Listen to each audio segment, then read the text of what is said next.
법문 들으시는 시청자 여러분들, 모든 재앙은 소멸하고 소원은 성취해서 부처님 전에 복 많이 지으시기를 바론드립니다. 오늘 그 말씀드릴 내용은 그 운명이 과연 정해져 있는가? 정말 정해져 있다라면은 우리가 수도로서 할 수 있는 길이 무엇인가? 수도는 과연 운명을 바꾸는 것인가? 이런 것에 대한 말씀을 드려보도록 하겠습니다.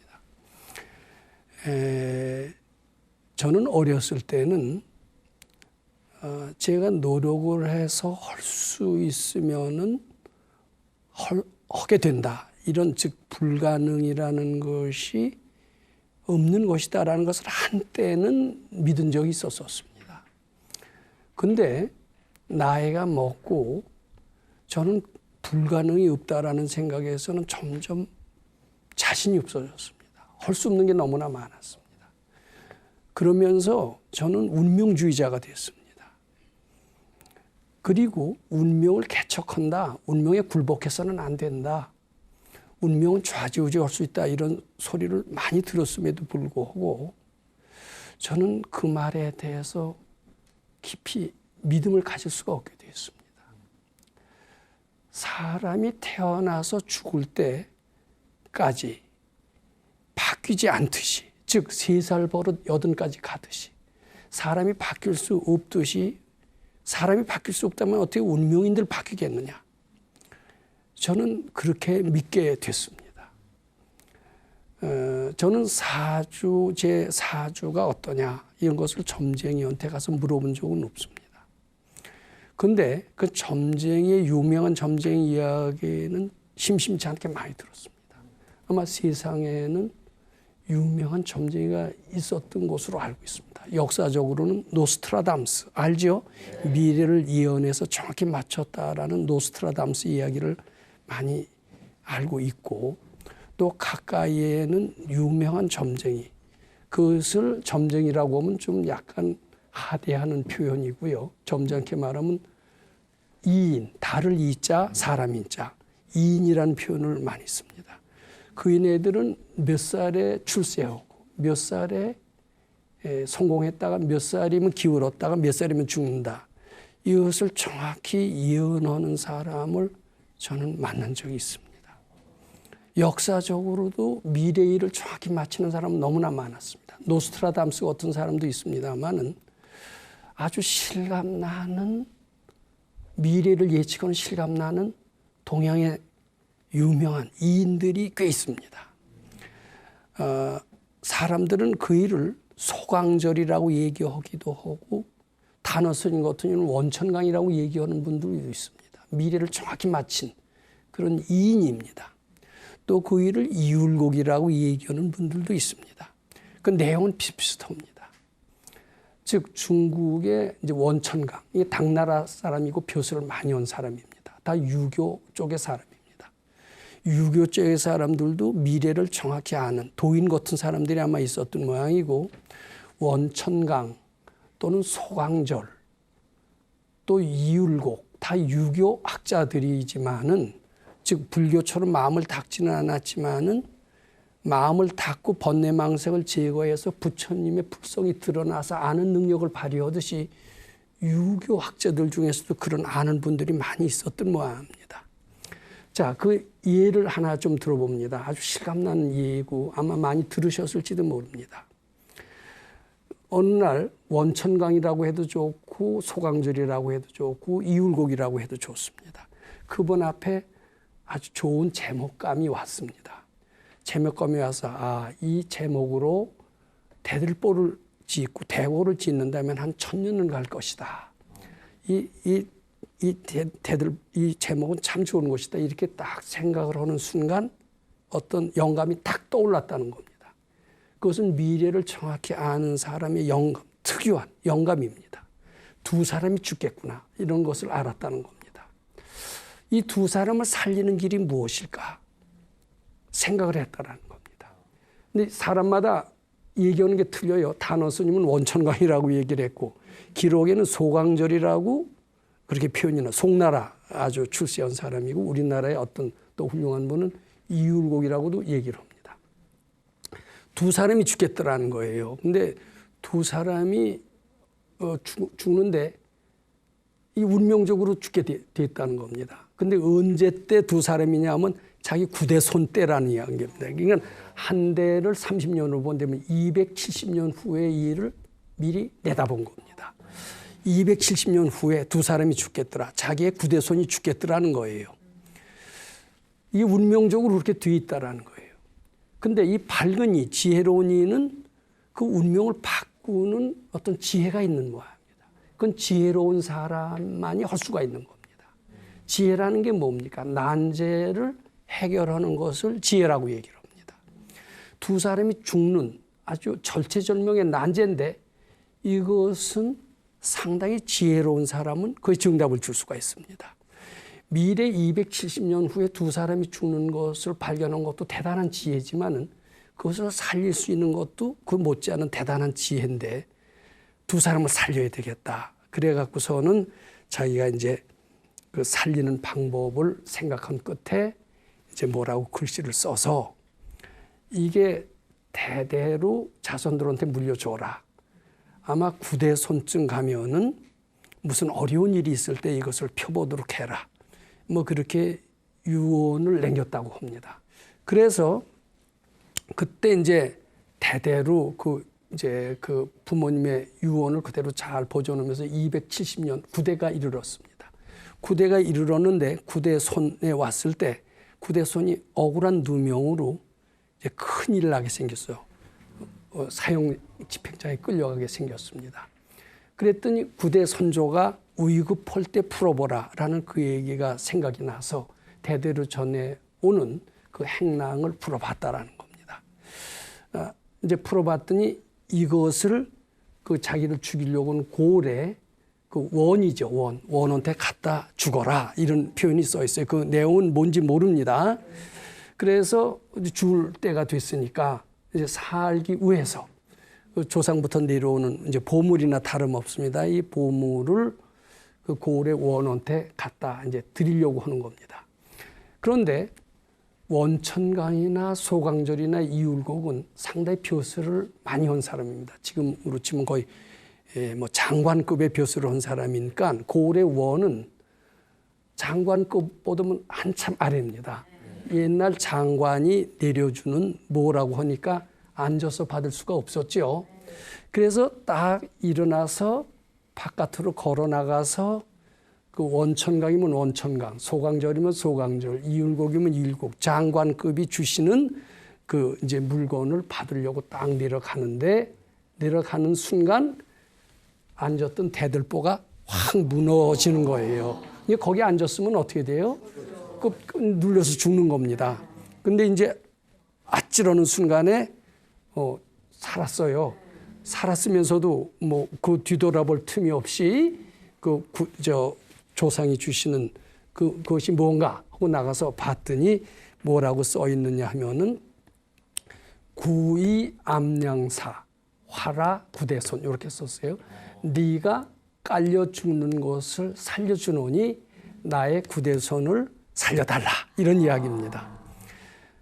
만약에 그이가 그 구대 270년 전에 그 훌륭한 장관급의 그 대단한 분의 유지를 받들기 위해서 앞으로 나가지 않았다면 죽었겠죠. 근데 그이 때문에 산 거예요. 사니까 어떻게 돼요? 내 구대손을 살려줘라. 살려줄까요? 안 살려줄까요? 당연히 살려주죠. 자, 우리가 여기서 무슨 교훈을 얻을 수 있습니다. 단지 이 얘기를 믿어야 돼요. 그 말을 믿는다면은 이 원천강 소강절 이율곡은 270년 후의 먼 일을 정확히 내다봤다라는 얘기고 운명이라는 것은 죽을 날짜까지도 정확히 발견했다는 그런 얘기가 되는 거예요? 안 되는 거예요?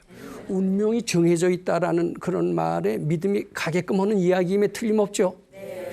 기륭화복은 타고날 때부터 다 정해져 있다. 이런 얘기나 다름없습니다. 미래를 예측하는 노스트라담스.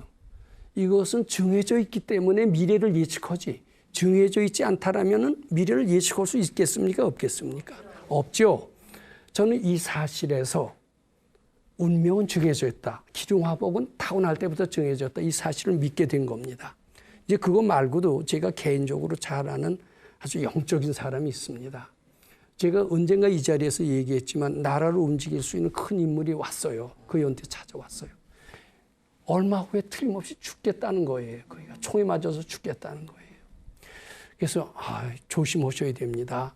얼마 있으면 당신한테 큰 위기가 오는데 이것을 아마 피하기는 쉽지 않을 겁니다. 그랬더니 그이가 누구냐 하면 그이가 당장 그 말을 거부하는 거예요. 천하의 많은 사람들이 나를 존경하고 역사적으로 있었던 아주 실물입니다. 내가 이렇게 몸이 건강한데 내가 죽는다는 것은 있을 수 없는 일이요 하면서 당신 그런 어설픈 점괘로서 나를 내 마음을 흔들지 마시오. 그리고 일축하고 갔는데 정확하게 얼마 후에 총에 맞아 죽었다는 겁니다. 그러니까 그 죽은 것을 정확히 예언한 거예요. 그 운명을 미리 내다보고 있었던 겁니다. 자, 이것은 역사적으로 운명은 정해져 있다. 기륭화복이 정해져 있다라고 나타내는 위대한 실화 중에 하나입니다. 이제 그걸 믿는다면. 그거 말고요. 요새 과학이 증명하는 위대한 운명이 정해져 있다라고 하는 것이 실화가 있습니다. 요새 21세기를 부르는 명칭이 여러 가지가 있습니다. 인터넷 만능 시대입니다.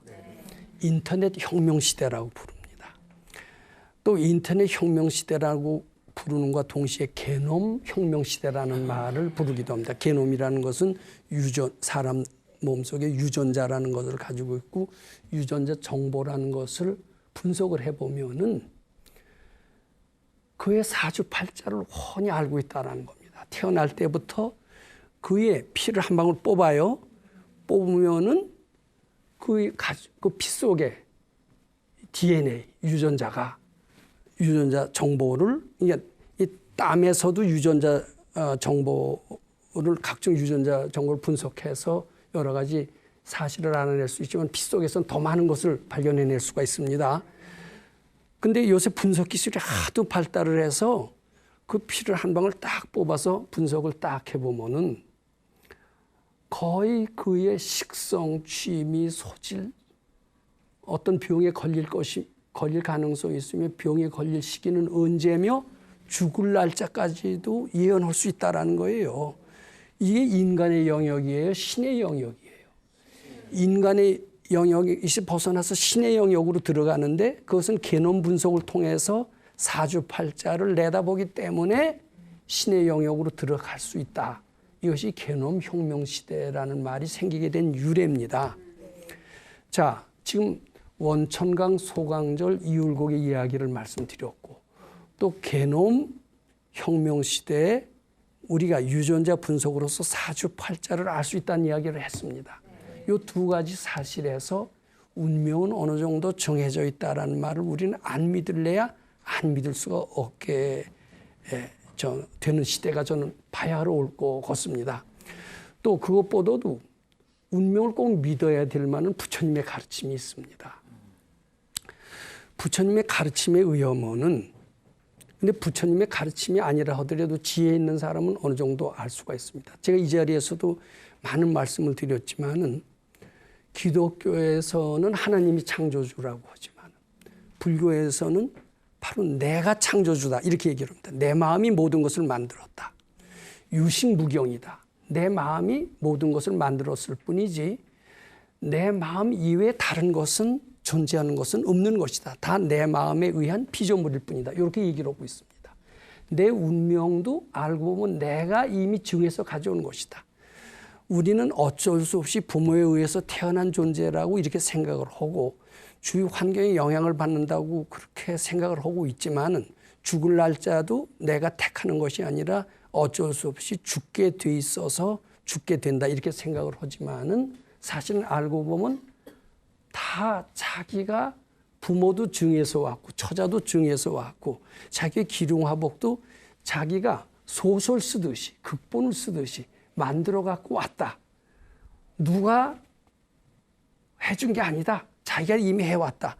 이런 이야기를 이 자리에서도 말씀을 드렸을 뿐만 아니라 부처님의 가르침에 이게 굉장히 핵심적인 가르침 중에 하나입니다. 일체유심조, 유식무경이라는 가르침. 이게 부처님 가르침의 가장 핵심적인 가르침 중에 하나입니다.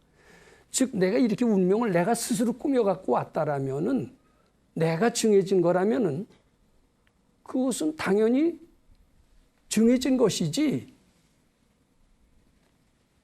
그 운명은 뭐 내가 바꿀 수 있는 것이 아니다. 이런 말에 우리는 동의할 수 있을 것 같습니다. 저는 그런 노스트라담스 얘기를 비롯해서 소강절, 또 생명과학, 일체유심조의 진리 등등으로 해서 운명은 정해진 것이다. 이 말을 저는 믿게끔 이제 됐습니다. 내 팔자는 내 일생에는 돈복이라고는 하나도 없는 그런 가난한 그런 운명이라면은 나는 이 운명을 받아들일 수 없다. 나는 돈도 벌고 싶다. 나는 왜 이렇게 인덕이 없을까? 인덕이 없는 게 내 운명이란 말인가? 가는 데마다 난 가서 어디 가서 망신살이 당하고 그리고 천대를 받고 하는 일마다 안 된다. 나는 이런 인복이 없는 이런 운명적인 삶에서 벗어나고 싶다. 인복이 있는 길을 내가 찾고 싶다. 이러고 이렇게 노력을 합니다. 그리고 저를 찾아서 기도를 합니다.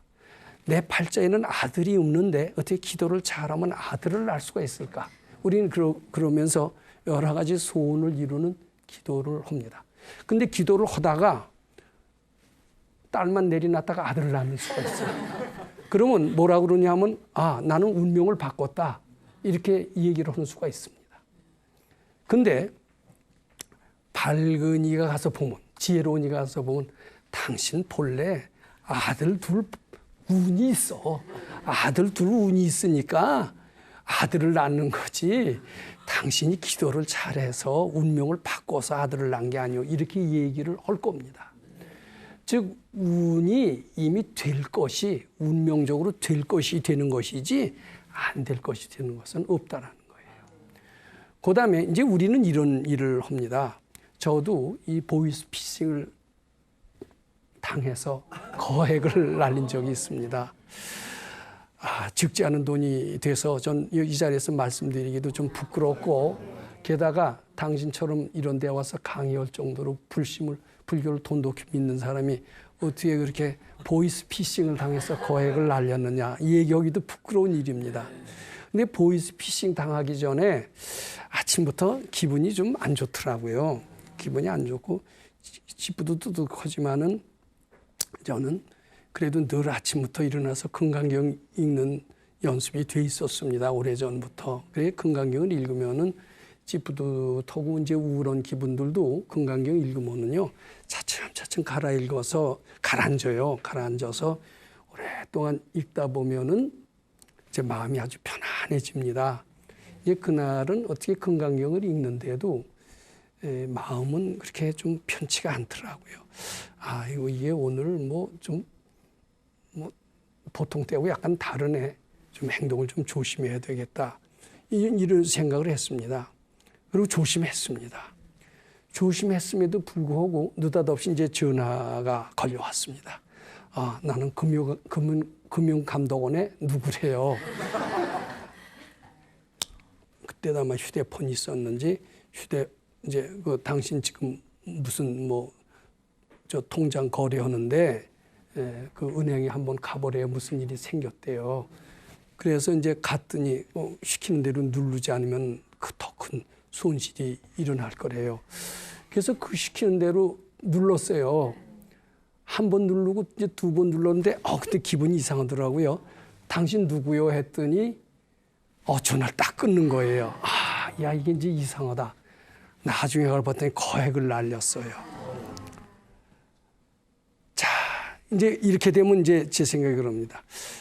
아침부터 기분이 나쁘더니 역시 이런 재수없는 일이 생겼구나. 저는 이제 그런 이해감이 잘 맞았던 적이 있습니다. 안 좋은 일이 생길 때는 그 전에 아침에 기분이 좀 짜증이 나거나 그릇이 갑자기 깨져요. 깨지면 꼭 그릇이 깨져도 기분 나쁜 일이 안 생기는 일도 있지만은 그럴 때 기분이 좀 안 좋은 일이 생기는 또 이제 누구하고 다툽니다. 다투다 보면은 이제 경우에 따라서는 아무 일이 없는 수도 있지만 굉장히 이제 아주 불쾌한 일, 또 재앙이라고 판단하는 많은 일들이 생기는 수가 있습니다. 아침에 그런 일이 생기니까 역시 이렇게 되지. 이제 이렇게 다툽니다. 자, 근데 요것은요, 아무리 조심해도요, 그 예정돼 있습니다. 아마 발근이한테 물어보면 다 예정돼 있다라고 얘기를 할 겁니다. 저는 그때 발근이한테 여쭙진 않았습니다만은 너 이미 보이스피싱 당해서 거액을 날린 운이 돼 있었다. 근데 그것을 벌써 네 잠재 의식으로 어떤 신호를 준다.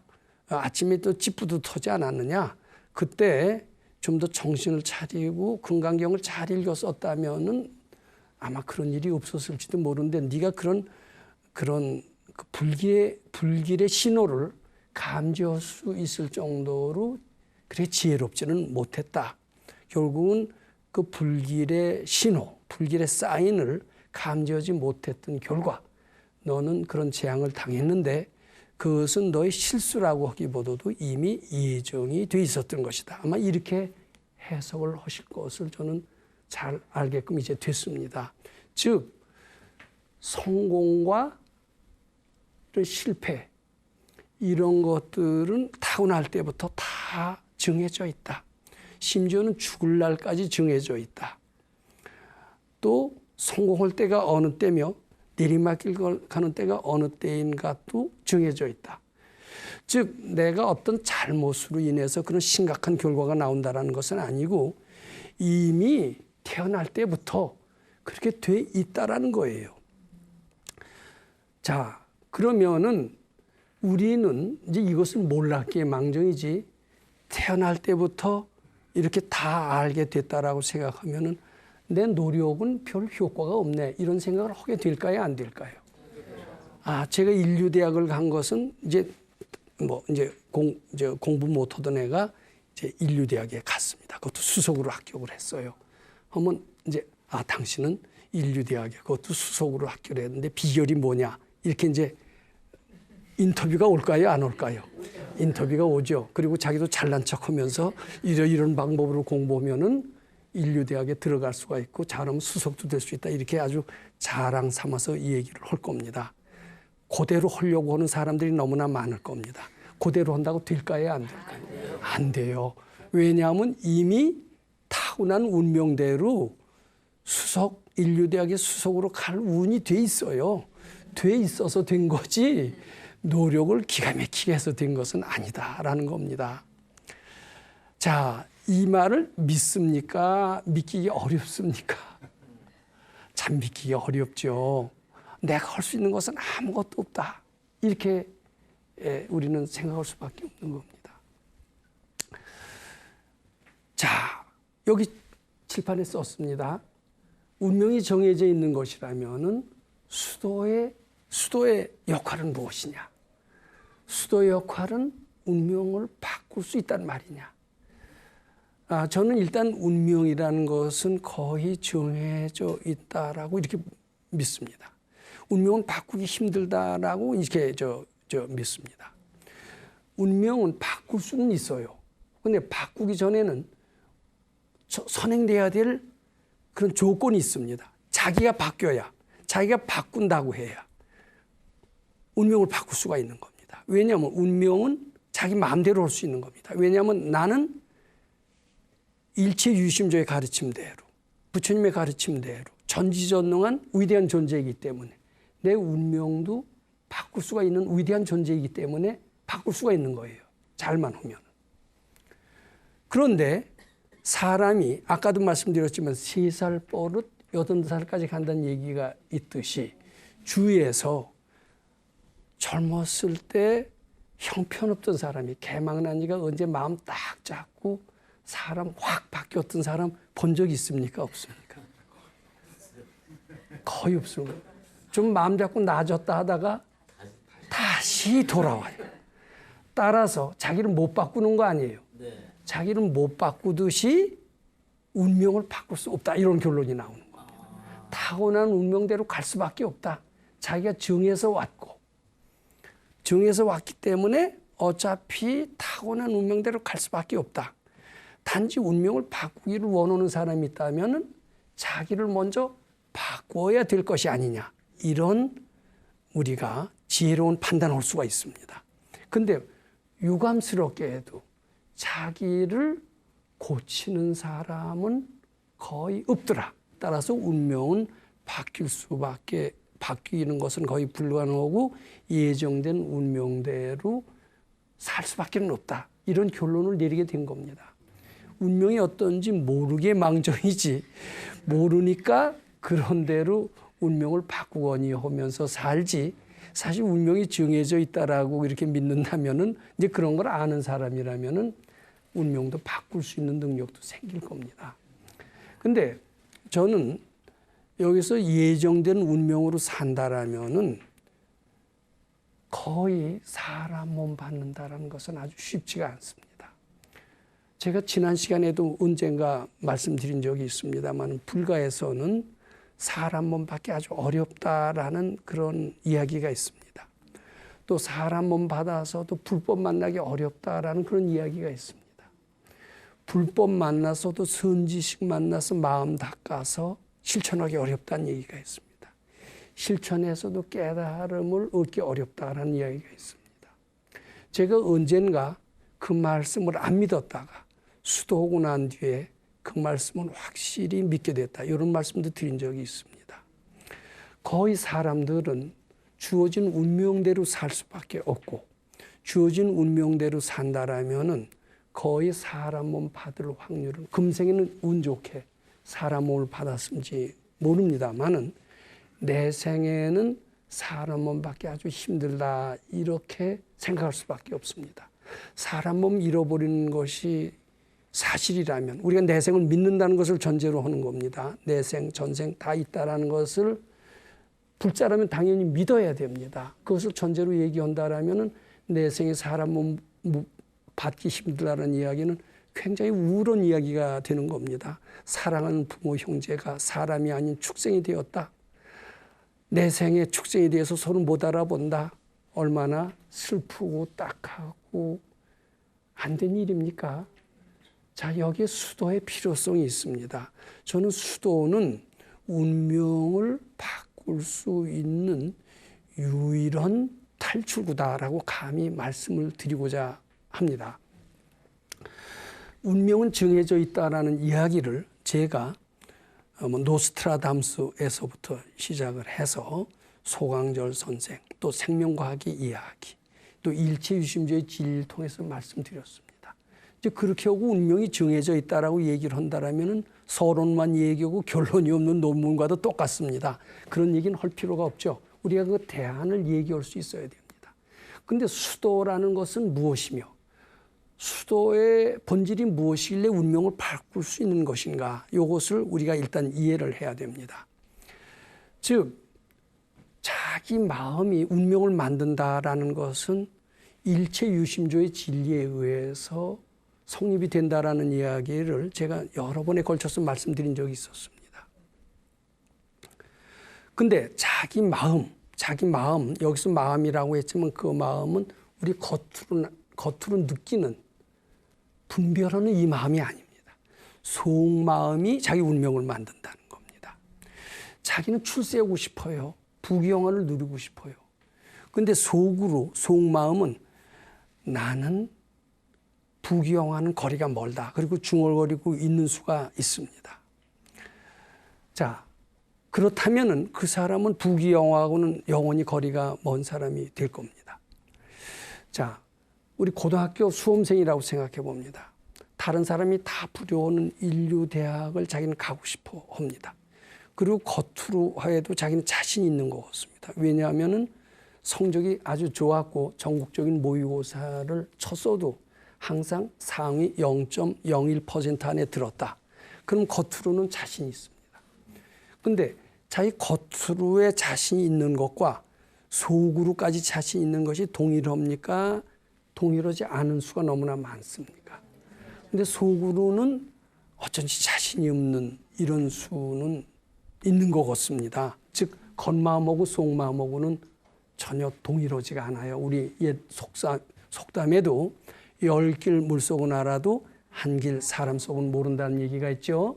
사람한테 실망을 당하고 배신을 당했을 때, 야, 10개를 물속은 알아도 너 겉으로 안 그런 줄 알았는데 네가 날 이렇게 배신하다니 한길 사람 속은 모르는구나, 이렇게 얘기를 하는 것처럼 속마음하고 겉마음은 동일하지 않습니다. 근데 일체유심조, 마음이 현실을 만든다라는 것은 그 마음은 겉마음을 얘기하지 않습니다. 속마음을 얘기합니다. 겉마음으로, 겉으로는 자기는 인류대학에 붙을 자신감이 있어요. 자신감이 있지만은 속마음은 자신이 없는 거예요, 어쩐지. 그러면은 속마음대로 이루어지는 거예요. 떨어지고 되는 거예요. 그럼 주위에서 너같이 실력 있는 이가 왜 떨어지냐, 안타깝다, 이렇게 얘기할 겁니다. 그런데 깨달은 이는, 밝은 이는 보기에 어떻게 얘기하냐면 네 마음대로 되어졌다, 이렇게 얘기를 합니다. 이 얘기가 이상하게 들립니까? 그럴듯하게 들립니까? 그럴듯하게 들려요. 이 속마음대로 다 되는 겁니다. 제가 언젠가 이런 이야기를 말씀을 드린 적이 있었는데 이 말을 기억하시는지 모르겠습니다. 임진왜란 때 일본 사람들이 우리한테 왔습니다. 쳐들어왔습니다. 수많은 사람들을 죽였습니다. 죽였는데 우리 후손들은 일본 사람을 미워하게 됩니다. 일본이 아니었으면 우리 조상을 누가 죽였겠느냐? 일본 놈들은 무도한 놈들이다, 이렇게 얘기를 합니다. 그런데 밝은 이들은 일본 사람이 죽였다라고 얘기를 하지 않습니다. 왜냐하면 나 자신은 전지전능하기 때문에 내가 살겠다라고 하면은 일본 사람도 못 죽인다, 이렇게 얘기를 합니다. 내가 죽고 싶었기 때문에 죽었다. 내가 살겠다라고 하면은 임금도 못 죽이고 하늘도 못 죽이는데 어떻게 일본 사람이 죽이겠느냐. 내가 스스로 죽고 싶었던 때 일본 놈이 쳐들어와서 죽었다, 이렇게 얘기를 합니다. 궤변같이 들리지만은 나 자신이 전지전능하는 부처님의 능력이 나한테 똑같이 있다라면 그 말을 믿는 사람이라면 제 얘기를 믿을 겁니다. 자기 잠재의식이 죽고 싶으니까 죽었다, 이 얘기를 믿을 겁니다.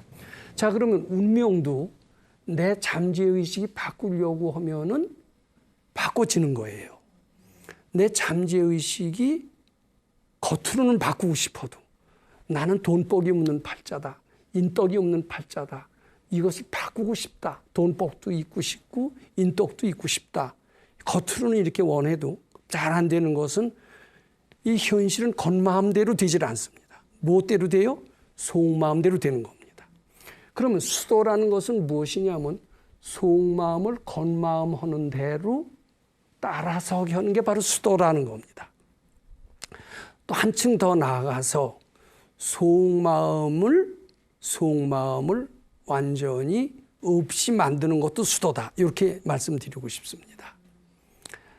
즉 속마음으로는 나는 돈복이 없다, 이렇게 얘기를 해요. 그런 사람한테는 계속 돈복이 없고 일생을 가난을 따라다닐 수 없습니다. 속마음은 나는 인덕이 없다라고 얘기를 하면은 항상 인덕이 없습니다. 오는 사람마다 배신하고 떠납니다. 그러면 수도라는 것은 무엇이냐? 나가 가난하다라는 생각이 착각인 줄 알고 이것이 허상인 줄 알고 깨닫게 해서 나는 가난하다라는 생각을 지워버리는 게 수도다. 즉 번뇌망상은 없애는 게 수도라는 겁니다. 제가 금강경을 자주 인용을 합니다. 금강경 5분. 범소유상은 개시허망이라. 약견재상이 비상이면 직견열애니라. 이런 구절이 있습니다. 거기 범소유상은 무엇이냐면 내가 가난하다라고 하는 생각, 이게 범소유상입니다. 내가 인덕이 없다라고 하는 생각, 이것이 범소유상입니다. 그것이 뭐라고 그랬어요? 허망이라고 그랬어요. 그것이 착각인 줄 알고 부처님께 자꾸 바치라는 겁니다. 근데 이거 한 번 바쳐서는 안 돼요. 자꾸 바치다 보면은 속으로는 나는 돈복이 없어, 나는 인덕도 없어, 돈복도 없고 인덕도 없고 나는 죽을 수밖에 없어.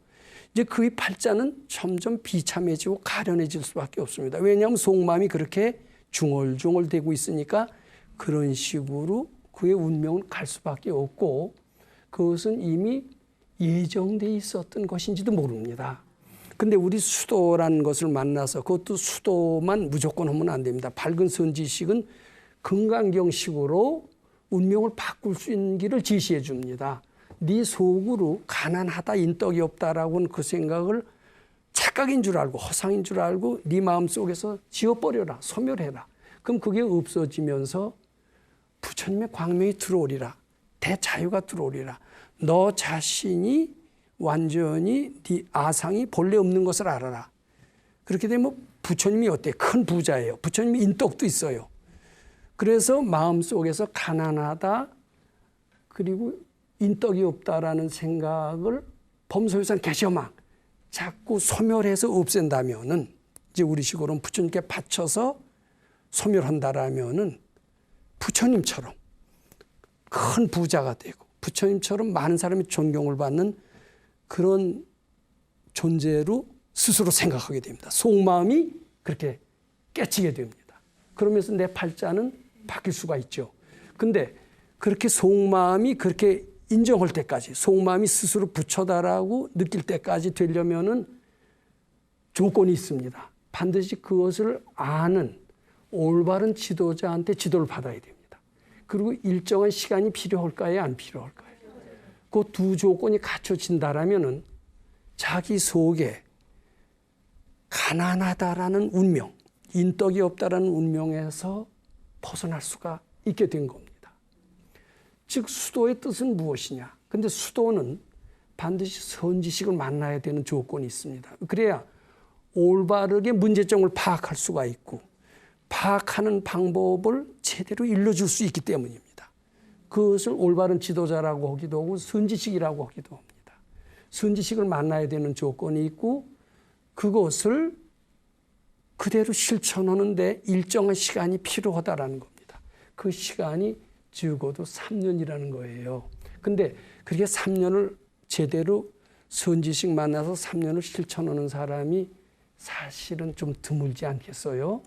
드물다라면 거의 다 운명대로 살 수밖에 없다. 예정된 운명대로 살 수밖에 없다. 근데 이제 그렇게 이제 용케 이런 선지식 만나서 그 선지시키는 대로 제대로 실천을 해서 자기 마음속에 빈궁한 마음 또 남한테 인덕이 없다라는 그런 외로운 마음을 다 해탈해서 아주 부처님처럼 든든한 마음 그리고 사람을 좋아하는 마음으로 바뀌었다고 칩시다. 그렇다면은 언뜻 생각하기에 어때요? 아주 팔자가 그냥 싹 바뀌어서 그날 즉시로 어떻게 돼요? 아주 대통령이 되고 부자가 된다 이렇게 생각할 수가 있지만 그건 아니에요. 겉으로 나타나는 부귀영화 사이클은 그대로 똑같습니다. 몇 살에 죽는 것까지도 거의 비슷합니다. 또 부자가 될 때 부자가 되고 내리막길도 내리막길로 갈 수가 있습니다. 겉으로 보기엔 그렇습니다. 근데 부자가 될 때라도 그렇게 선지식 만나서 빈곤한 마음이나 인덕이 없는 마음을 소멸한 사람이라면은 부자가 된다 하더라도 이제 즉 상승 커브를 그릴다 하더라도 마음이 들뜰까요? 안 들까요? 들뜨지 않죠. 여여부동하죠. 그리고 속에 부처님이 항상 즐거우시듯이 상나가정 하시듯이 항상 즐거울 겁니다. 또 내리막길을 걷더라도 겉으로 보기엔 돈도 없네, 사람들도 없는 거 없네 이런 것 같아도 속으로 빈곤을 느낄까요? 안 느낄까요? 안 느끼고 마음만 먹으면은 얼마든지 돈을 벌 수가 있어요. 그리고 또 빈곤을 즐길 줄도 알아요. 즐길 줄도 아니까 빈곤을 바꿔서 부자로 만들 그런 필요를 느끼지도 않습니다. 겉으로 보기에는 그대로 운명처럼 사는 것 같이 보여도 속으로는 그 운명의 영향을 받아요, 안 받아요? 전혀 받질 않고 그리고 죽을 것도 죽을 때가 됩니다. 근데 죽을 때가 됐어도 그때는 어쩔 수 없이 죽는 겁니다. 병 들어서 암 걸려서 외로움에 지쳐서 스트레스에 쌓여서 세상을 원명하면서 죽습니다. 근데 이제는 만일 수도해서 마음속에서 궁한 마음이나 외로운 마음이 다 없어진 그런 상태에서는 죽을 때가 됐어도 내가 가고 싶어서 간다가 되지 마지못해서 간다가 되질 않아요. 우리 백세 인생이란 노래 알죠? 백세 인생이 뭐라고 그랬습니까? 그 수도하는 이가 그 가사를 지었다고 그래요. 야 염라대왕 내가 가고 싶을 때 간다. 너희들에 의해서 내가 가는 게 아니다. 근데 우리가 운명을 모르고 운명에 의해서 좌지우지가 되는 사람은 어떻게 됩니까? 갈 때 쫓겨서 가요. 어쩔 수 없이 죽음에 모여서 급한 마음으로 괴로워서 죽습니다. 근데 수도해서 운명을 바꾸고 자기 마음속에서 죽음이니 빈공이니 이런 것이 다 없어진 사람은 그런 어려운 환경을 고달퍼지 않습니다. 자기가 택해서 간다 이거예요. 능동적으로 산다 이거예요. 그러면 그에게는 고통은 하나도 고통이 아닙니다. 자, 여기에 운명대로 살자, 운명을 극복하는 수도의 필요성도 느끼게 되고 수도의 뜻이 무엇인가를 아마 분명히 알게 될 겁니다. 자, 우리 한번 좀 정리해 보도록 하겠습니다. 거의 과학자의 말을 빌려도 그렇고 유명한 예언가의 말을 빌려도 그렇고 부처님의 가르침을 빌어서도 그렇고 우리 타고날 때부터 기륭화복은 정해져 있는지 모릅니다. 용케 기도를 하거나 해서 성공을 했어도 될 게 되는 겁니다. 이미 될 것이 된 것이지 안 될 것이 되지 않습니다. 또 실패를 해서 실수를 해서 한없는 실패와 절망을 하더라도 내 실수로 그렇게 된 게 아니라 이미 그렇게 정해서 된 것이 정해서 된 것이다. 그래서 성공할 때도 들뜰 필요가 없어야 됩니다. 그리고 실망할 때도 이미 예정된 거니까 분해하거나 억울해하지 않아야 됩니다. 이것이 수도인의 자세입니다. 우리는 그런 걸 모르니까 잘 될 땐 들뜨면서 더 괴로움의 원인을 쌓게 되고 내리막길에는 왜 내가 실패했나 그러면서 분해하면서 더 괴로움을 가중시킵니다. 본격적으로 운명을 바꾸는 길은 무엇이냐? 이런 운명은 내가 이미 불러온 것이다. 내 잠재의식만 바꾼다면 그것을 바꿀 수 있다는 것이 바로 수도의 본질이다. 그러면서 선지식을 만나서 일정 동안 수련을 해서 내 잠재의식을 바꾼다거나 나아가서는 본래 허상임을 알고 그 잠재의식으로 지어진 운명의 사이클에서 즉 운명의 번뇌망상을 과감하게 떨어버린다면은 우리는 운명대로 사는 사람이 아니라 운명을 즐기면서 능동적으로 즐겁게 사는 사람이 된다. 이렇게 우리는 정리할 수 있고 여기에 수도의 진정한 필요성을 느끼게 되는 겁니다. 자, 우리 이렇게 하면서 즐겁게 수도를 해서 운명을 개조하고 그리고 새로운 삶을 살아봅시다. 이렇게 우리가 이 시간에 이야기를 정리해 보고자 합니다. 감사합니다.